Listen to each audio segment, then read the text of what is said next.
Dear students, welcome to SIA's digital classes. Today's concept is binomial distribution. Let us discuss what is binomial distribution, how it is implemented, and what are the formulas of binomial distribution. So here are some conditions for binomial distribution, where the situations, how the data will be based on that, how to handle binomial distribution. Those are some conditions we have. Let us discuss that first, then we'll go for the formula. So conditions under which binomial distribution used are the trials has two mutually exclusive outcomes and collective exhaustive outcomes which are referred as success and failure. Yes, binomial distribution again comes under probability itself. So whenever probability we have learned earlier in probability. In probability, we have some outcomes. Whenever you toss a coin, like example, if you take tossing of coin, you'll get outcomes in that, like a success, head and tail. You'll get in tossing of a coin. So head will consider as success, and tail if we consider as failure. So two outcomes are there, success and failure. So the same probability, the same example here we consider as binomial distribution. So binomial distribution is nothing but whenever if you do some experiment, means whenever you have a data where we have two possibilities, two outcomes or two events we'll call. So two events are the most expected outcomes. So which we consider as one is success, other is failure. So such situations comes under binomial distribution. So first condition is whenever you do a random experiment and two outcomes are there to handle, which we are considering as success and failure, that is the condition of binomial distribution. So here events also, outcomes also, two types we are considering, that is mutually exclusive and exhaustive outcomes. So mutually exclusive, exhaustive we have learned under probability already. The same conditions here we are considering. So that is the first condition of binomial. Now let us check it out. What is the second condition we have? The outcomes of the trial success is denoted by P. Yes, just now we discussed two outcomes will be either success or failure. So success is represented as P here, and then failure is represented as Q. So P and Q, either P will happen or Q will happen as our result. So we are denoting them as P and Q. Now next condition, the experiment is repeated under the same conditions for the fixed and finite number of times. So experiment is repeated in the sense, like same example, if you consider tossing of a coin, so conditions will be same if you go for again the second trial or the third trial. So you should not change the condition. First, whatever the data you have, with the same thing you have to go on until you get your final answer. So it is a fixed one, like 10 times if you want to toss a coin, go for it 10 times with the same conditions, that only once you'll toss that outcome you'll be considering as a first outcome. Like that you have to go on doing until our last value. So fixed values will be considering here. That is your third point. Next, the observation of random variable in a random experiment is known as trail. Yes, in the first point itself we discussed, whenever we do an experiment or whenever we have a data, we'll try to get outcomes out of that.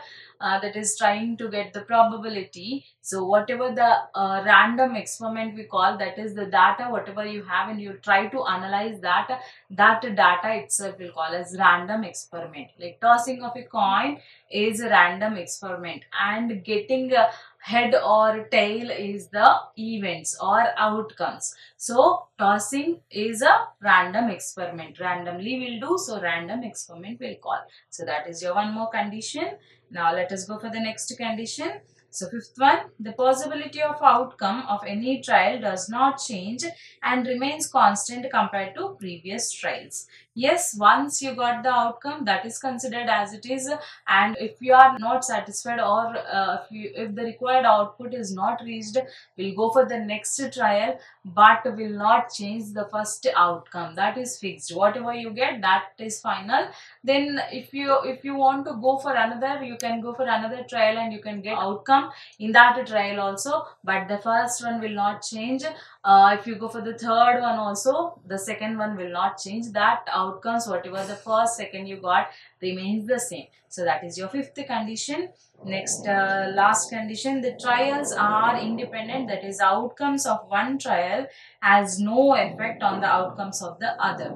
So independent trials are there, independent events we have discussed in probability. The same thing here, independent events we are calling, in the sense whatever the outcome, whatever the result you got in first tossing of a coin, that has nothing to do with the next trial. So first you got output as some head, when you toss the coin you got as outcome as head. So then go for next tossing of a coin and get their answer. If you are getting head, that has nothing to do with the previous outcome that we got as head, or if you got tail, that is also doesn't impact the first one. So those are called independent events. So all the conditions will be taken care and will do the particular problems, required problems based on these conditions. So let us discuss what is the formula for binomial distribution whenever we have such conditions to deal. So let us discuss formula now.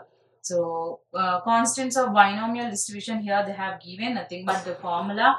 So the random variable x, the number of success r in n trials has the probability distribution. So here success also we are counting as r. So we'll going on doing the experiment until we'll get r success. So formula is like this: P of x is equal to r NCR P power r into Q power n minus r. So NCR is nothing but combination. So whenever we have combinations, the probability combinations, so we'll use this. So that particular thing we are considering here under binomial distribution also. So this becomes a formula for binomial distribution. Now let us check it out. What are they also? So R is nothing but 1 to so on up to n, nothing but how many times you want to do the experiment and until you get the success. So that is your R. Next, P is the probability of success on a single trial. So every trial, whatever the success you will get, that will consider as P. Next, Q is equal to probability of failure on a single trial. So whatever the failures you get, that also will be counted, that is Q. Next, N, number of Bernoulli trials. Number of Bernoulli trials, don't get confused with Bernoulli word. Bernoulli binomial, one and the same. Single time if you do the experiment, that is Bernoulli. So here they have given us Bernoulli trial. Okay. So mean and its mean and variances formulas we have directly, we'll use these formulas. So just learn. Mean is NP and variance notation is sigma square. Its formula is NPQ. So these are the formulas. So you have to remember to do the problem. One more, some other formulas are also there here. So let us have a glance on them also. So the following are the constants of binomial distribution. The binomial distribution variance is less than mean. Sometimes when we have problems where we need to compare mean and variances to get the answers, we'll use this condition. Variance is always less than mean. Next, binomial distribution with parameters n and p cannot exceed n by 4. So n by 4 is the limit for this n and p. So that is one more condition we have. Next, the mean and variance of binomial random variable depends on values assumed by parameters n, p, q. Yes, parameters we have, based on that we'll be assuming the values. That is the third condition. Next, these are the small formulas which you need to learn to handle binomial distribution for further doing problems. So just learn them. Mean is NP, just now we discussed. Standard deviation is nothing but root over variance. So definitely root over NPQ will get the formula. And variance, obviously NPQ becomes a formula. And skewness, kurtosis are the we have learned in the previous sem. Skewness, kurtosis, again here we are considering them. So mu3 we consider as skewness, mu4 as kurtosis, and these are the formulas of that particular binomial distribution. So these are the formulas you need to learn and the binomial distribution formula, so that these all can be considered for the problems. So see you all in the next session. We'll discuss the problems of binomial distribution in the next session. Thank you.